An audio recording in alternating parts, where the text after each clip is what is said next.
Welcome to Stuff You Should Know, a production of iHeartRadio.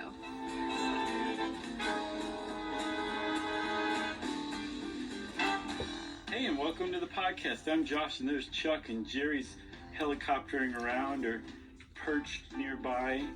All that will make sense in a little bit, and this is Stuff You Should Know.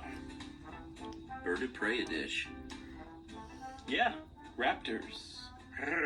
And one and one of my favorite birds a dish. Yeah, mine too. Love me some owls. We get very excited here at the Cinebryant house whenever we get to see some owl action in the backyard. We have some woods and a creek behind our house, and I don't. For a while there, it seemed like they might have been nesting. We were getting a lot of visitors, but had one in the driveway one time on a branch that we went out and looked at, and it did that deal where it's facing another way, and I hooty-hoot at it, and it turned his little head around. Like The Exorcist. Looked right at us, and Emily went, whoa. Yeah. And Ruby was excited, and we hear him at the camp having, I don't know if they're having sex or if those are mating calls, but some of the crazy sounds they make, Man, it's they really do. Interesting. Yeah, I was looking up all the different owl calls, and they are just magnificent, and they're so varied. There's just so many different calls. They sound so dissimilar. It's really cool. There's one owl that sounds like a whinnying horse. It's my favorite. I think it's the eastern screech owl. It sounds like a tiny little horse is whinnying. It's one of the best bird calls I've ever heard. 10 out of 10. Would recommend? Yes. Okay. For sure. I just did. I think the ones that we hear are the crazy sounds. I think they're just regular, not the barred owls, but the great horned. Mm-hmm. Is that right? Yeah, I think those are the ones that most people think of when they think of an owl. But I think they're just sexy calls, like mating calls, but they sound like howler monkeys almost. They do not sound like owls. Right. It's really crazy. Yeah, totally. Anyway, I love owls. The end. I love owls too, and we're going to talk all about owls, and including how they turn their heads all the way around, which is pretty cool. But one of the things that you hit upon right out of the gate, Chuck, was that owls are raptors, or birds of prey. Mm-hmm. So that would put them in league with hawks and eagles and that kind of thing. But they're a lot different from hawks and eagles, not just in their looks and appearances, but in their biology and the way that they hunt, the way that they eat. They're actually definitely their own thing. Yeah, they're a lot stockier. I actually didn't look up wingspan, but to me, it's always signature owl when you really notice something out of the corner of your eye. Mm-hmm. I'm always like, oh wait, that has to be an owl, because their wingspan is much more impressive than the hawks and the falcons around here. Yeah, for sure. And they have big old heads, of course, and little shorty tails. They got the toe is kind of a pretty cool feature, don't you think? Yeah, it goes either forward or backward, I guess, depending on the owl's mood.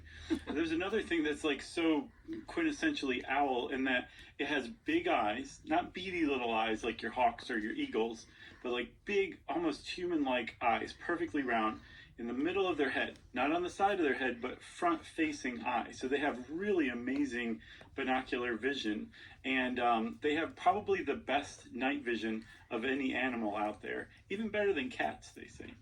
Yeah, and one of the ways, this is something I wasn't sure about, because sometimes you see the owl with the black eyes that are, I love my owls, but those are a little intimidating looking. Sure. Animal jet black eyes, and then the regular eyes where you can see color and pupils and stuff, and apparently they are the strictly nocturnal ones are the ones with the black eyes.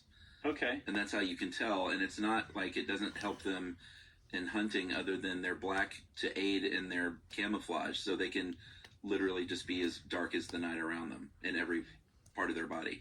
I always took it as their eyes were black because they were saturated with all the souls that they captured over the years. I think that's probably true too. So owls have been around for a little while, Chuck, and they're actually because they've been around. I think the oldest owl fossil that we found is like up to 55 million years old. And because they've been around so long, they were living on Earth at a time when the continents were in a totally different configuration than they are today. Mm-hmm. And so owls are like widespread. They're on every single continent except Antarctica. Of course. And they live in all sorts of different habitats, as we'll find out. There's, I think, 250 species total. And because they live in all these different places, but they're also owls, they do slightly different things. They've evolved somewhat differently, which is, I think it makes owls even neater, frankly. Yeah, and what's the little guy, the elf? Yeah, the elf owl. Those are super cute. Those are the tiniest ones. And owls can get quite large though, but it's a different kind of big. They have like they got that girth because they're short and stubby still. Mm-hmm. And in Georgia, I looked up. We have I think 8 different kinds of owls that you might see, but mainly the great horned, and occasionally, if you're really lucky, you'll see a barn owl. The white ones. Yeah, those cool white faces. Right. We got some screech owls and some burrowers here and there. But mainly you're going to see the great horned, or the barred, or the barn. Yes, the barred ones are pretty great too. Those are the ones that look like real tree camouflage in like browns and grays. Yeah, very handsome. They look very much like the great horned owl, except they don't have those tufts. You know? Yeah, is that what the horns are? Yeah, it's just tufts of feathers that makes it look horned. Yeah, they look like ears, but they're not ears. No, they don't. And they have nothing to do with hearing from what I saw. They're actually, I think they use them to communicate to other owls non-verbally, like look out behind you or something. Okay. And then they also can move them in different positions, so it breaks up the shape of the owl and lets them camouflage in with branches among the trees more easily. Oh, that makes sense. I mean, they are, as cool as they are like evolutionarily perfect killing machines, basically, is what owls are. But they're also super chill too. Yeah, I mean, you talked about the camouflage. It is pretty funny now that I think about it. For being such a sort of